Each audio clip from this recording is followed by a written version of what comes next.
ഇടയ്ക്കിടയ്ക്ക് കഫക്കെട്ട് വരുന്ന കുട്ടികളുടെ കാരണങ്ങൾ പലതാണ്.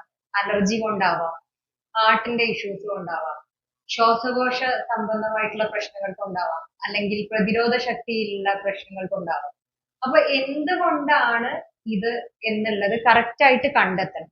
എന്നിട്ട് അതിനെയാണ് ട്രീറ്റ് ചെയ്യേണ്ടത്. അല്ലാണ്ട് നമ്മൾ എല്ലാ മാസവും അല്ലെങ്കിൽ 2 3 മാസം കൂടുമ്പോൾ കഫക്കെട്ട് വരുന്ന ആന്റിബയോട്ടിക്, സ്റ്റിറോയിഡ്സ്, കഫ് സിറപ്പ് കൊടുക്കുന്ന, ട്രീറ്റ് ചെയ്യുന്ന, അങ്ങനെയല്ല അത് ട്രീറ്റ് ചെയ്യേണ്ടത്. എന്താണ്, എന്തുകൊണ്ടാണ് ഇതിങ്ങനെ ഇടയ്ക്കിടയ്ക്ക് വരുന്നത് എന്നുള്ളത് കറക്റ്റ് ആയിട്ട് കണ്ടെത്തി ട്രീറ്റ് ചെയ്യാണ് വേണ്ടത്.